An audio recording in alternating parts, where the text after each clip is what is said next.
All right, good evening and welcome back again, Realty Pros. We're in our Thursday evening new agent training / mastermind. This evening, we're working with sellers. So we're talking about our pre-listing prep. So you guys are it's going to be interactive as always. I'm going to ask you a question. So I'll give you a heads up so you can think about what that process looks like when you're preparing for a listing. You're an agent, you're going on a listing appointment. There may be some competition. What do you need to do to ensure that when you go into the room with that seller, you seal the deal? So I want you guys to unmute yourself or drop it in the chat. Give me one thing that you need to do in order to be prepared to win that listing.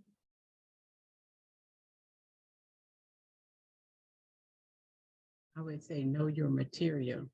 That's right. Anita said, know your material. Ms. Porter, I would think that know as much as you possibly can about the actual property and the actual listing. As much information you can glean and gather ahead of time. So when you walk in, people know that you've taken some time to prepare about their particular listing, that you're not just, speaking something random that could be for any listing, but you have some specifics that go directly to their listing. Excellent. Who else?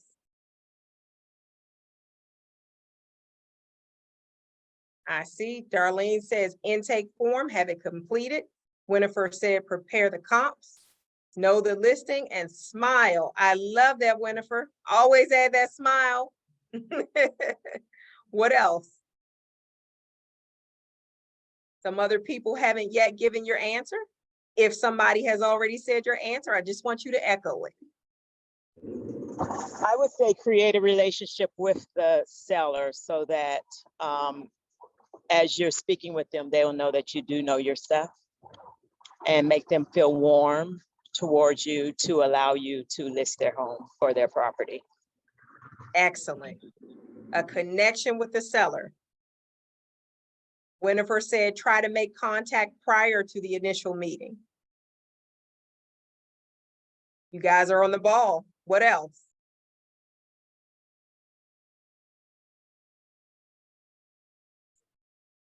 All right, if everything that you guys were thinking has already been said, then we'll continue to move forward. I see you, Darlene, personalize the listing presentation. You got it. Personalize that listing presentation with their home. You guys are all on point, and I think that we can end training now because you just said everything that we need to do. No, I'm just kidding, but you guys are doing a phenomenal job there. So the point of everything that we're doing in our pre-listing prep is for one single purpose, is to convert the seller leads into clients, right? You're single-minded in this approach. It is about winning the listing, and you win the listing by converting. How do you convert? You're going to take everything that you guys just said, be prepared, right? And we'll go through it step by step so that we can elaborate on exactly what that means. But the end goal means you get a signed listing agreement at the end. All right. So there are several steps that we'll take. When you have an initial conversation with somebody tell me, how quickly do you need to schedule a listing appointment? From that initial conversation, how quickly should you schedule that listing appointment? Said within 48 hours. Gina said within 48 hours. And just so you know, I've given you a hint, guys. It's right on the screen. Definitely. So the point of that is when you have a conversation with the seller, you don't want to give them, until infinity to schedule that appointment with you, right? You want to offer them 2 days and times up front that work well for you. So you may say, how's tomorrow at noon? Or how's Saturday at 3 p.m.? But you're going to offer them 2 different options so that that seller has a way to connect with you again immediately so that you're coming in for that appointment. And once you have that appointment set, then now you're off to the races with everything that you need to do to prepare, right? But on that initial conversation, tell me a little bit about the information that you're gathering. What information are you gathering in that initial conversation with the seller? I say, what outcome are they expecting? What is it that they need? What are they expecting? Specifics relevant them. So they don't think it's about me or us. It's about what they feel is best for them. Absolutely. So you want to know what the seller's goals are. Absolutely. Very well said. What else? I would probably ask them how soon are they planning to move, or how soon do they want to sell? And I think at that point too, I will ask them, you know, like, what are their future plans? Are they trying to purchase another home? Are they moving out of state? You know, something to that nature. Absolutely. What else?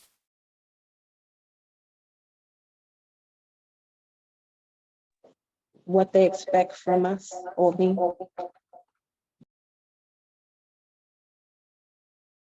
Well said. What are their expectations of you? Keep it going.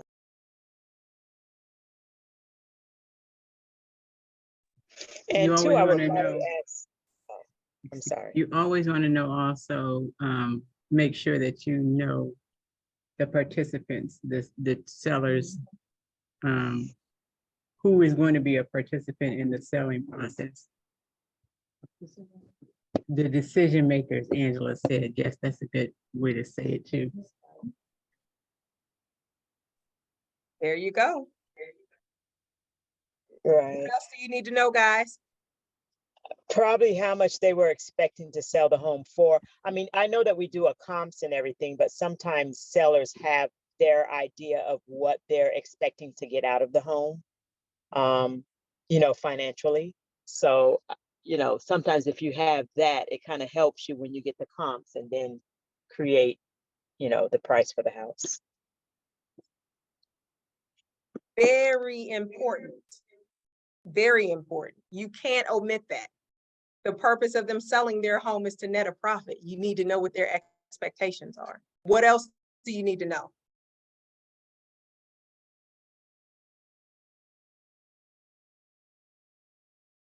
You need to know the property detail as well.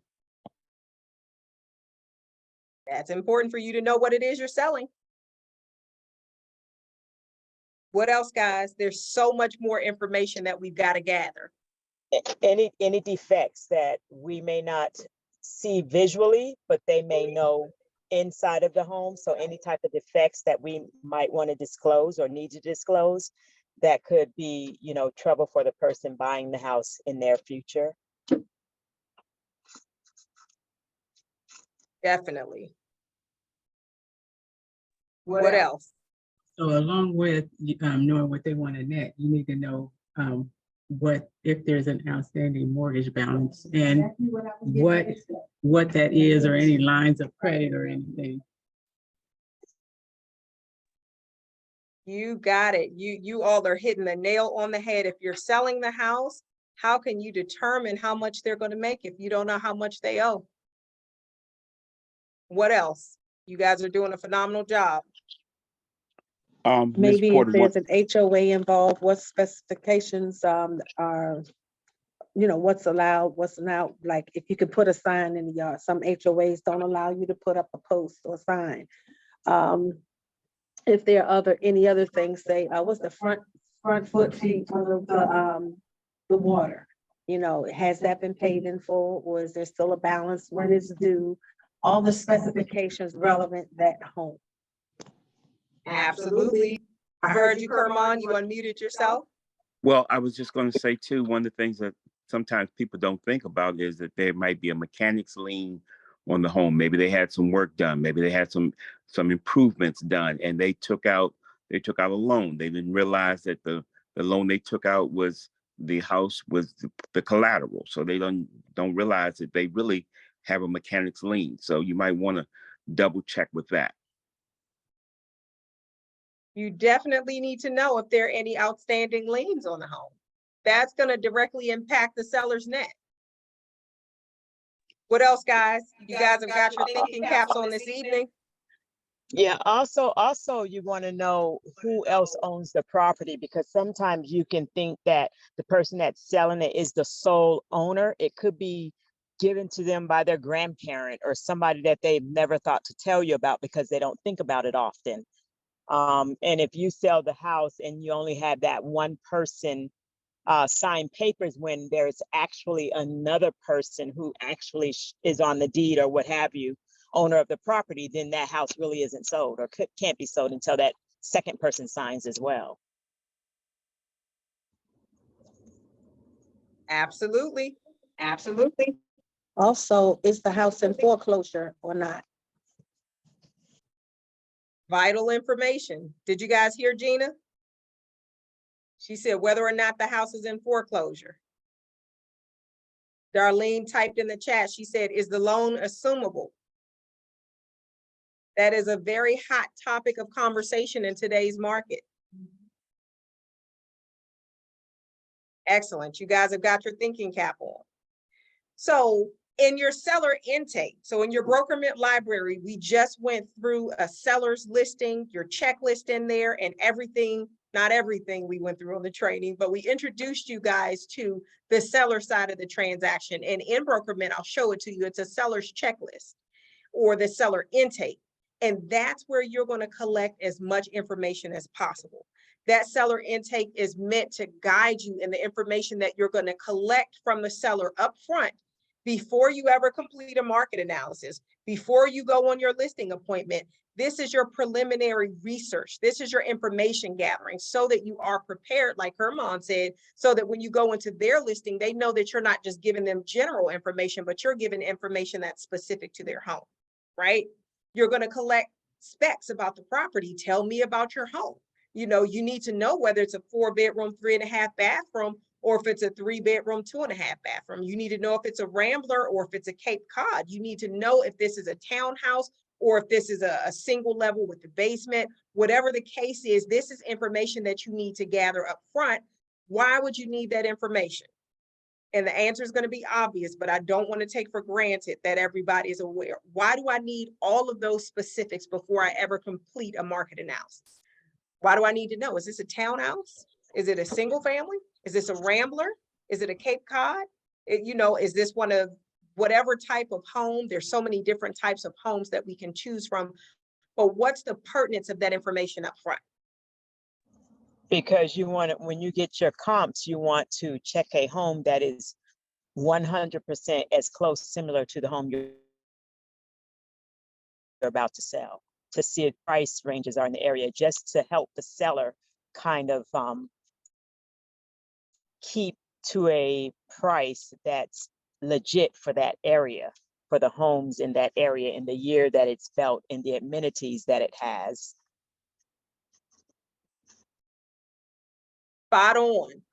Let's take this as a case study and say, okay, well, I'm doing a market analysis. I had a conversation with this seller. They tell me they're selling a 3-bedroom, bathroom, 2-bathroom house. And I know the subdivision it's in. And I just go and I do a market analysis and I'm like, okay, well, I know it's 3-bedroom, 2.5 bathroom, but I'm pulling up all these properties. They're various types of properties. And we all know if you've done a sale, if you've done 2 sales, you know that there are various price points or values, depending on the type of the property it is. Buyers are going to evaluate one property above another, right? So with that being said, sure, you hit the nail on the head. You need to know what you're comparing the property to, not just the internal specs, but what is it? Is this a property that actually has a whole acre of land? Is this a property that's fully fenced in? Is this a property that's in a cul-de-sac? Is it a property that's on a, tell me more about the property so that I can get as close to that property kind as possible in the comparative market analysis that I'm completing. Another question about the comparative market analysis that people oftentimes miss when doing a CMA, I want to see if you guys can think about it. What else have we not talked about as it pertains to the property? Let's throw out some other things that you need to find out from that seller before you ever prepare a CMA. Well water, if it's near an airport, because there's some other documents. For solar panels, I put that in there also. Are the solar panels rented or owned? the roofing. How soon, how old is the roof? If there's been water damage. I mean, there's quite a few things that I've experienced, I'll say, that I needed to know. So I hope you guys are getting a common theme here. Oh, I'm sorry, Angela, come on. I was just gonna add to that. I was gonna say, what improvements have they made to the property? And also, I'd like to know if they have a budget set aside for what they intend to do with the property. So sometimes they've already made the updates, but they may intend on making updates before listing the property. Gina said it's the property as is, right? And what type of property? Is it a standard? Is it a, Absolutely. in a state? Is it? What type of property are you selling? What type of sale? That's right. So hopefully the common theme is blaring so that we all leave on the same page. The purpose is for you to find out as much information about that property as humanly possible, right? In selling real estate as a listing agent, your responsibility is to know and disclose anything that you know or should have known, right? So the onus doesn't fall upon the seller to give you the information. It falls on you to find out the information. And that's the way that our board dictates real estate law, and whether I agree or disagree, that's our responsibility. So when it comes to researching a listing, tell me where we're going to find some of this information.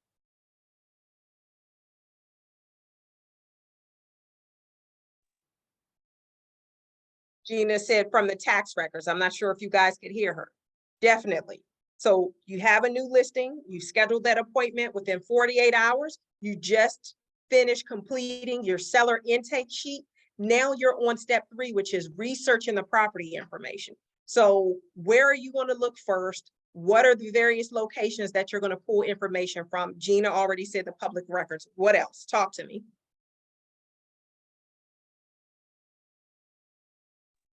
If the property had been previously listed, you can also find out information from there. Absolutely. You should certainly search Bright MLS to get that property information. Okay, so now you've heard from the seller, you got your whole seller intake, you've pulled your public records, you're looking at Bright, you're seeing what information maybe was shared by another listing agent. Is there anything else that you can do to search that property to make sure that you've done your due diligence? To find anything that you should have known?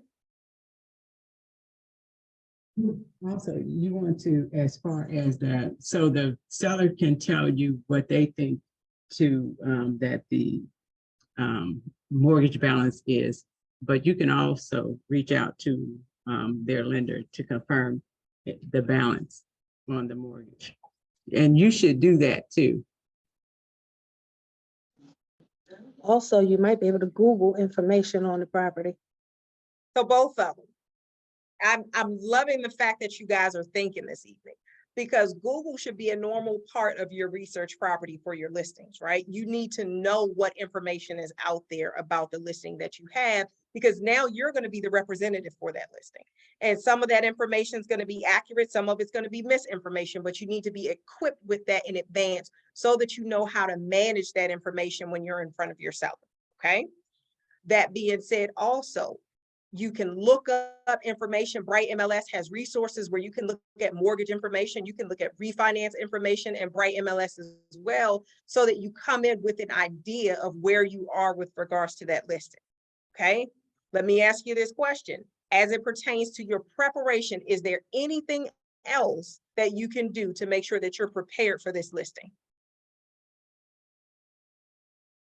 And this next one is a step up from where we've been, but it's not far-fetched, so you guys may think of it.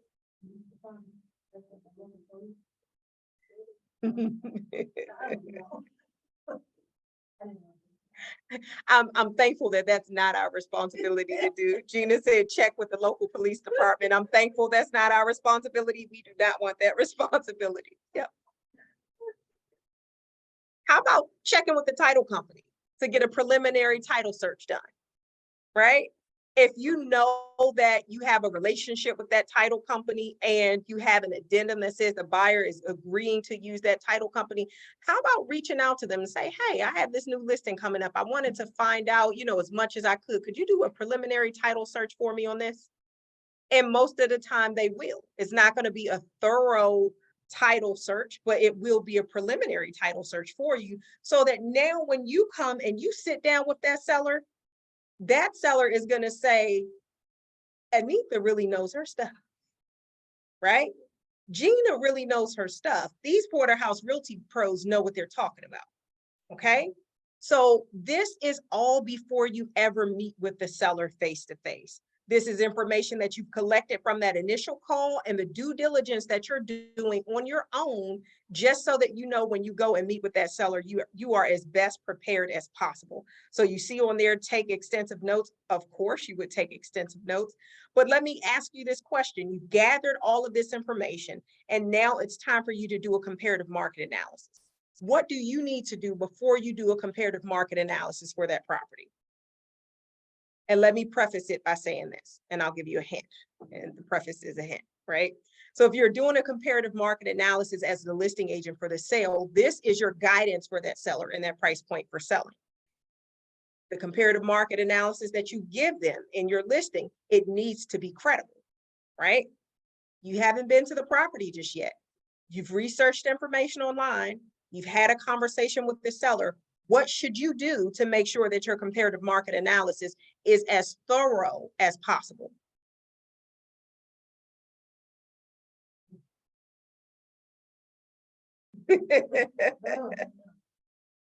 Is there anything that you can do, guys, to make sure that you know that you're comparing apples to apples?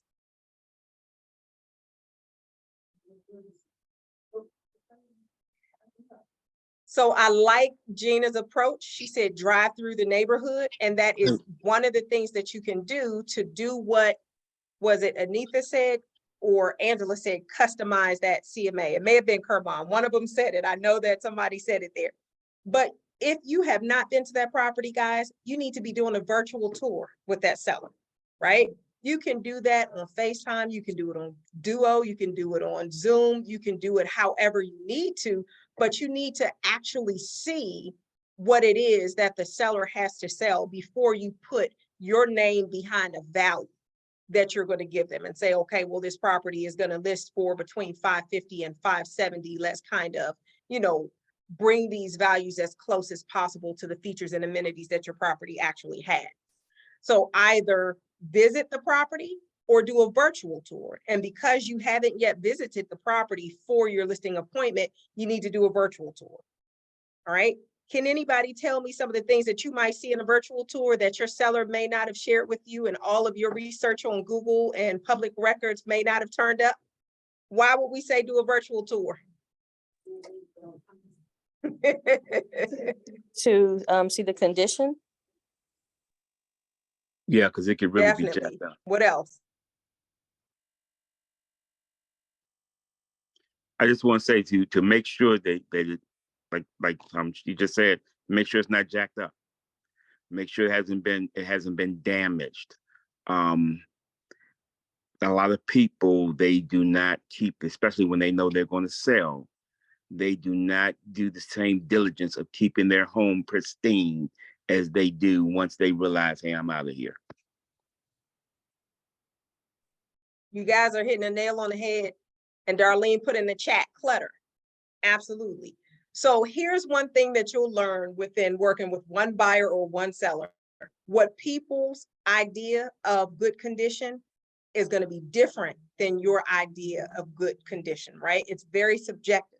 So you can ask somebody, as it pertains to poor, fair, good, great, excellent, what condition is your property in? Most of them are going to say, oh, it's in great condition or it's in good condition. That is a very subjective statement. So you need to see with your own eyes, so that when you're doing that comparative market analysis, if there's a $40,000 gap, you need to know whether your listing is going to fit closer to the lower, the median, or the high sales price, right? And you need to be able to have that conversation intelligibly without you guessing that information. So that's why you're going to lay your eyes on that property. Okay. Now, all of this is done before you've ever done your comparative market analysis. This is done before you're actually on your listing appointment. This is your pre-listing preparation. All right. Does anybody have any questions, any comments, any thoughts about that so far? All right, then we're going to continue. Now that you've done all of that stuff, in order for you to be prepared for your listing appointment, there's something that's obvious that you need to complete before you ever get there. What are those? Seller's net sheet. Definitely. Angela said your seller's net sheet. What else?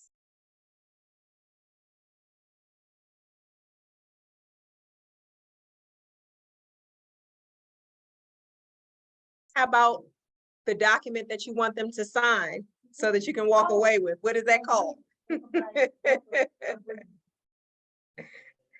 listing agreement. Yes. You want to make sure that that listing agreement is prepared, guys. And there are a couple things that you're going to send to them in advance of that, so that when you actually get there, they have full confidence in everything that you've done so far, that you've actually earned their business. All right.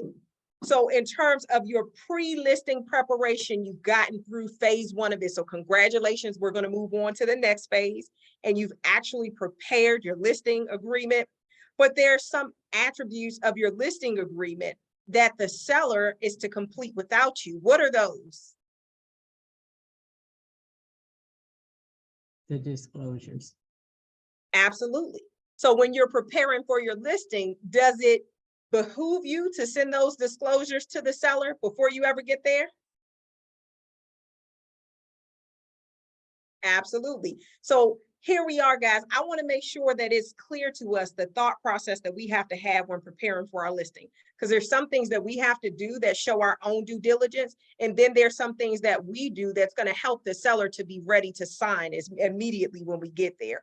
Of course, our preparation, our documents, you're going to send that seller information, not just about you as a realtor. You're going to prepare that comparative market analysis. You're going to send them that pre-listing information.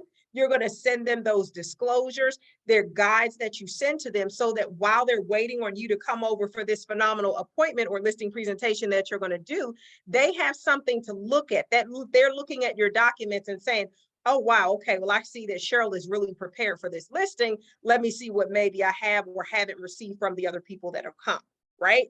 And then when you go to your listing appointment, you're going to your listing appointment with information both virtually and information that's printed.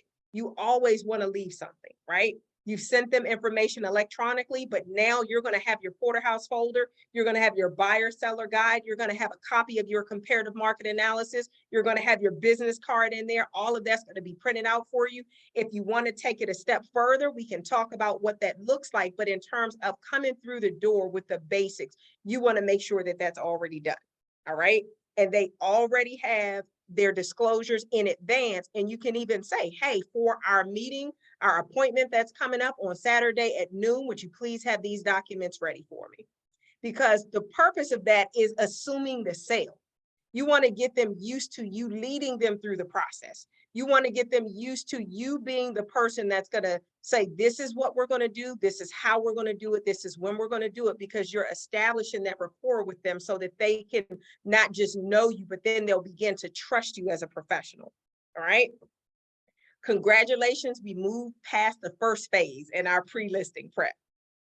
Now, what do we have to do? We're in this listing appointment. What do we need to do in that listing appointment? What's the purpose of it?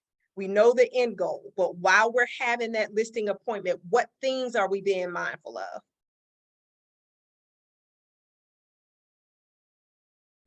You can unmute yourself. Go ahead. One, be mindful of their time. Two, make sure we do exactly what we shared with their expectations are for that appointment. Having everything together, ensuring that they have all the signed docs we need, and gather whatever additional information we need, so we don't take too much of their time but ensure them that we're gonna do exactly what we say. So whatever we tell them, do exactly what we said. So I would say, make sure we over deliver. I appreciate what Gina just shared. I'm gonna put a spin on it slightly, right? With your listing presentation, you want to command the attention of the seller, right? This is your show. So you're gonna carve out the amount of time that you need in advance. So if you need an hour and a half for your listing appointment to 2 hours for your listing appointment, you're gonna let them know, hey, our appointment is gonna be from 2 to 4, or it's gonna be from 2 to 3:30, and you're gonna get as much of that information done in advance. But you're gonna seek to totally captivate them so that they're not even worried about, all right, you've been here for 30 minutes now. It's time for you to go. What's taking so long, Angela? Come on. you know, so from that perspective, you want to think about having information that's going to be a value add for them so that that time is going to fly by and you get everything that you need and walk away with the listing. Okay. So from that perspective, let's talk about walking into the property, right? This is before we go through the points that are on your screen. So I'll have you guys to articulate what those are, but let's talk about it. You walk into a listing appointment. What do you need to do? Let's think about some things that will separate you from the competition right offhand. This seller is interviewing agents. Give me some ideas of some things that you can do to separate yourselves. So you can have some small gift for them. Excellent, Anita. You walk through the door, you have a gift for them. You have a little basket. Your basket might have some magic erasers, some Clorox magic erasers. It may have some of the boot covers. It may have some whatever. It may have some of the Glade plugins, things that are thoughtful that they're going to need to prepare their property for the market, right? Because that's one of the things that almost everybody will need. So you bring something like Anita said, that's an initial gift. It's showing, good faith, right? And if you know anything about psychology, they will like you even more because you did that, right? What else can you do? We talk a lot about them liking you, trusting you, and believing you, or knowing you, liking you, and trusting you, however you want to say that. You're establishing a rapport, you're establishing a relationship. What else can you do to set yourself apart from the competition? What if you go in the door and you ask them, hey, do you need me to remove my shoes? Make sure you have some socks. If you wear heels and you don't have on socks, sometimes like we ladies do, bring you some footies or bring you some socks. Show respect. When you get to that property, ask them to take you on a tour. Let them know that you're going to be taking preliminary photos of the property. Ask them about their best features and attributes of that property so that you can highlight those in your marketing that you're doing. When you go into those rooms, if you have the app on your phone, great. If not, download it. You can actually scan the room to see the dimensions of the room so that when you're walking around with them and they're giving you a tour of the property, now they're already looking at you like, okay, well, this is great. Kermon just came on this listing appointment with me, but he's really taking charge and I see him as a leader and I'm starting to trust him as a professional because I see the way that he is making himself kind of in charge already before I've signed off on the document for him. Okay. So those are just some things that you can do right offhand. And then when you go to your listing presentation, read that listing presentation until you can go through it naturally. And when you go on that listing appointment, the information that's included in that listing presentation is very thoughtfully done to address the concerns that many sellers would have before they even get to the point where they have concerns. So you're teaching them, you're guiding them, you're preparing both them and yourself to have a good transaction. So you don't have to get to the point where you're 3 or 4 weeks in and now your seller's talking about, I don't want to have an open house, or I don't want to have a yard sign, or I don't want to, I don't want you to bark at my property or bright MLS or something crazy like that. You're going through this information in advance so that you're setting yourself up for a great real estate transaction. So you go through that information with confidence. And that's a part that I'm actually going to take a moment to talk about. Whatever it is that you give off in terms of your confidence or lack thereof is what your client is going to pick up on, right? If you are confident, they will be confident in you. If it's the opposite, then the opposite is true. So you walk through that door with confidence, knowing that you've done your due diligence, knowing that you know your numbers, knowing that you'll be able to professionally guide them throughout this process, and it will make them feel confident in you and your ability to be their listing agent. Okay? So now, what's this first point on page 1, completing your listing appointment? What do we need to be doing in the consultation, or actually in the listing appointment? After we've done all of that, what do we need to do? Somebody read point number 1.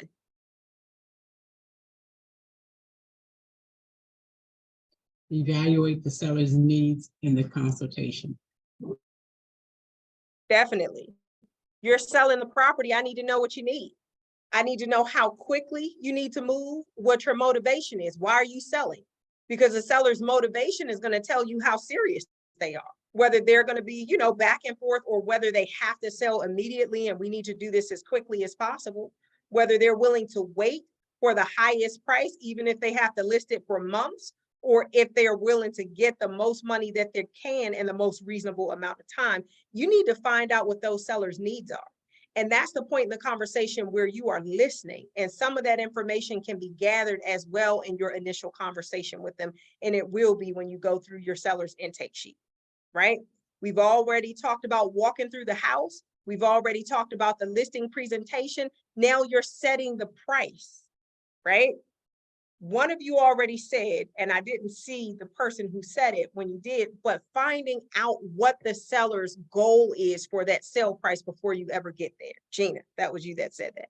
Knowing that ahead of time, that's your golden ticket, because it's going to let you know whether the information that you have for them is going to make them happy or sad.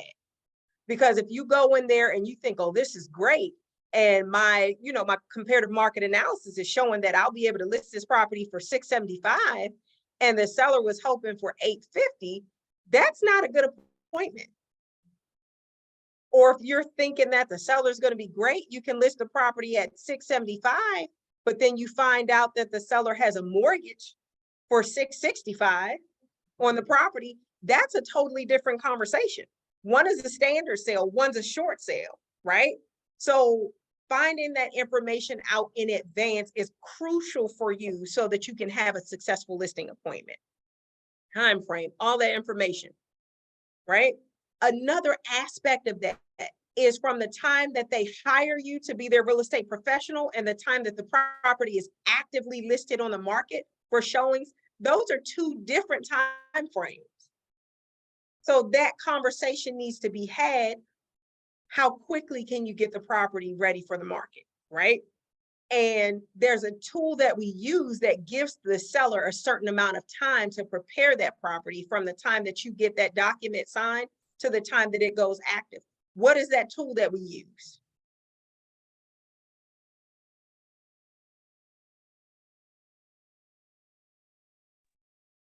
Coming soon.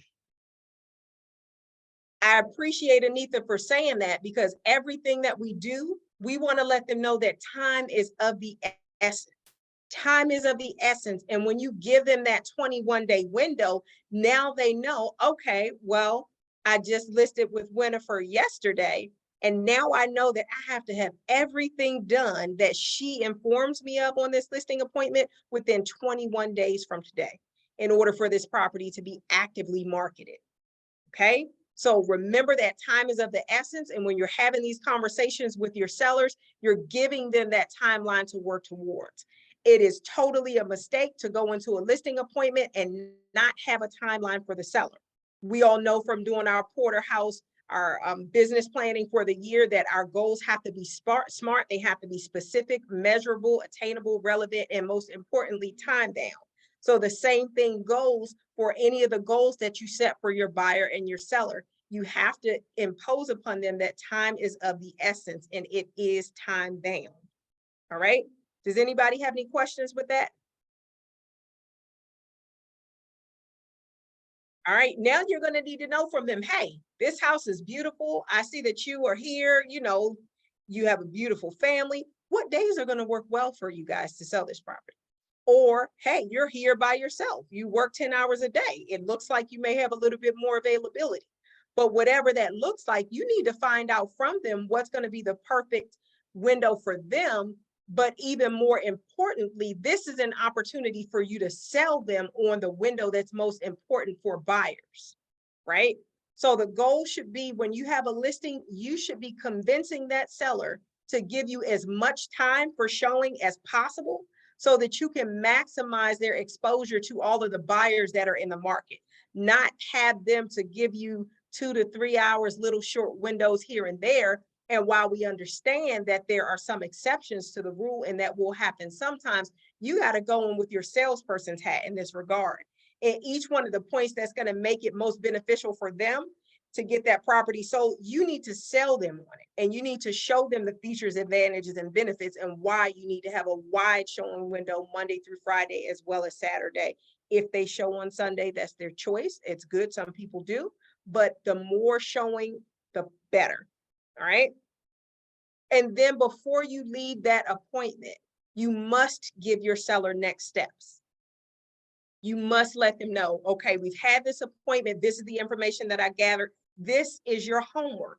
These are your next steps. You need to be following up with that seller and saying, hey, based on everything that I've seen, this is what you need to do in order to get this property ready for the market. Darlene mentioned decluttering earlier. I'm so glad you mentioned that, because that's one of those topics that's also subjective. If you've lived in a house for 30 years, you may not know how much stuff you have in your house, right? You may not realize how, it actually looks very cluttered, but for you, you see it every day, so it's not a big deal. So from that perspective, as the real estate professional, you're coming into that property, you have your note-taking hat on and you're taking notes room after room, and you're going to send them this, so you let them know this is what your homework is, this is what your timeline is, these are the things that I can help you with, these are the resources that we have at your disposal. Now here's our timeline, let's get started. Okay, does anybody have any questions about that?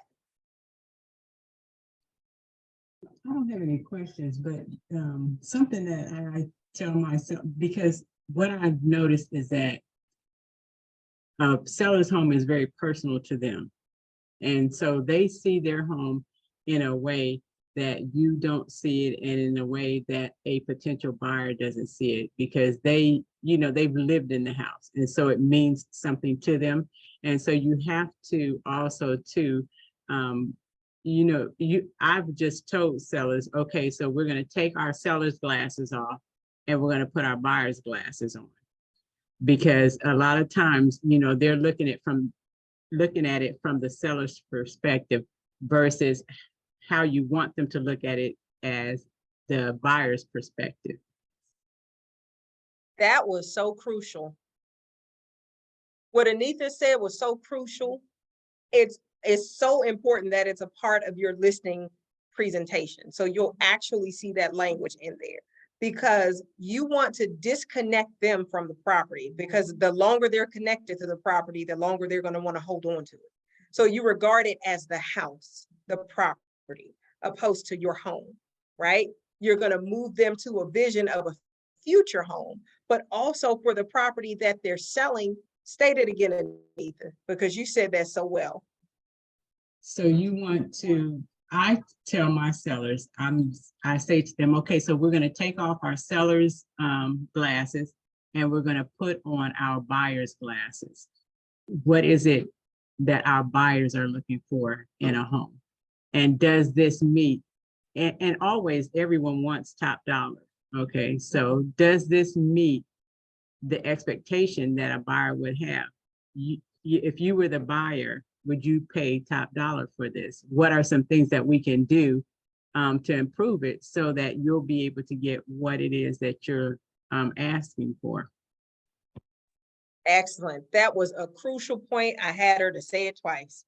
So let me ask this question. If you have a seller and their property is the creme de la creme to them, and it's a great property to you, but you recognize that there's a big gap in their value for the property and the market value for their property, what are some of the things that you can do to help them see how their property fits in?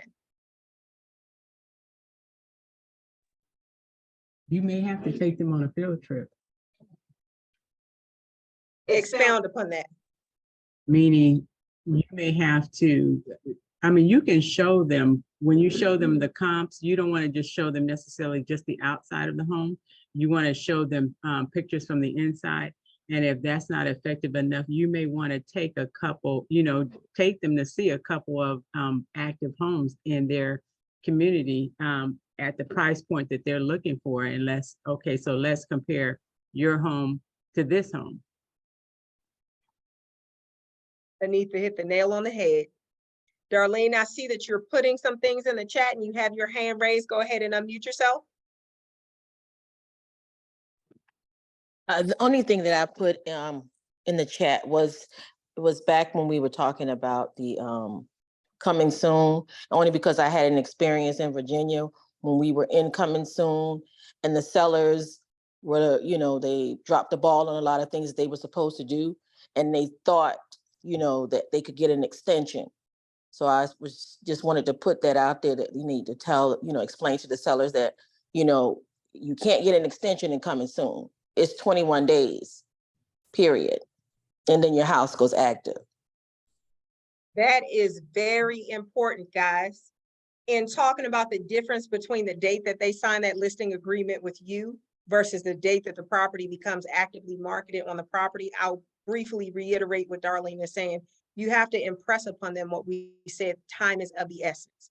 So if they do not complete it within that 21-day window when it's incoming soon, you now have to tempt the property off the market until they're ready and then put it back active. So that makes them lose traction. So that is even more important for them to follow the timeline that you've set for them, right? So very important conversation to have in advance. Yes. So Gina's talking about what's going to convey with the property. Very, very, very important. Okay. I can see that we're going to have to pick this up because we have about 5 minutes until the end of the training. And I want to give you guys an opportunity to ask questions, give comments, and I want to hear your key takeaway from this evening. There's so much more that we'll have to get to, but I'm definitely going to have to pick this up the next time. So I'm going to open up the floor now. We've talked about pre-listing prep. We've talked about the preparation that you do as a Realty Pro to make sure that when you go to that property, you can win that listing. We've talked about what you need to do in order to make sure that the property is comparable and you're comparing apples to apples. Then we talked about what it is that you're doing in your listing appointment. I want to hear from you guys, your thoughts and your key takeaways. Give me one key takeaway from this evening.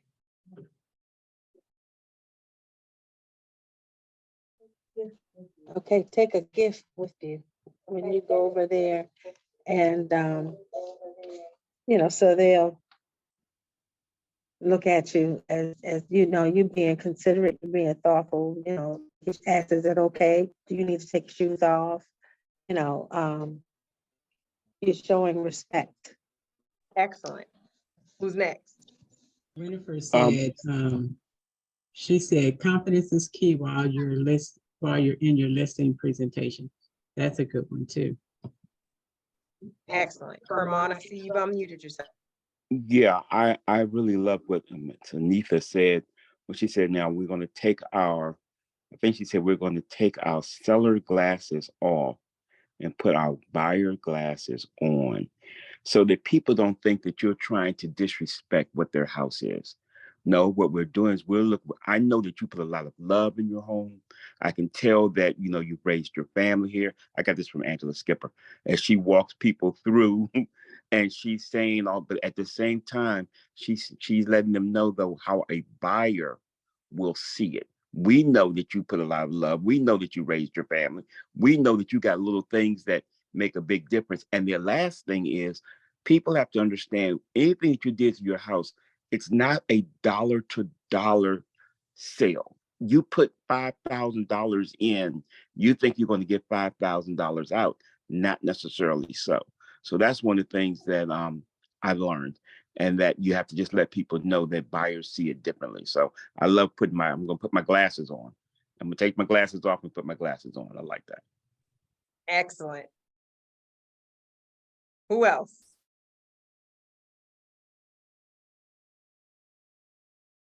All right. Well, if you guys, if you have any more key takeaways, by all means, unmute yourself, drop them in the chat, drop it in WhatsApp, let us know what they are. But whether you want to share them or not, I really want you guys to really think about the conversation that we had this evening as it pertains to your preparation for your listing, because that's what's going to determine whether or not you walk away with that signed agreement. Okay, so everything that we're doing here this evening, we'll continue to develop this for you guys so that you can take it from the next step and you can maximize all of your listings and get your 23 in 2023. We're going to go ahead and stop there for the evening. I'll turn it back over to Anita.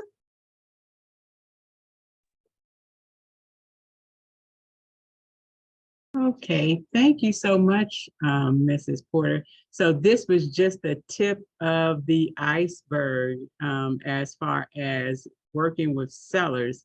And just as Ms. Porter said, we're definitely, that was part A of part A, B, and C, maybe.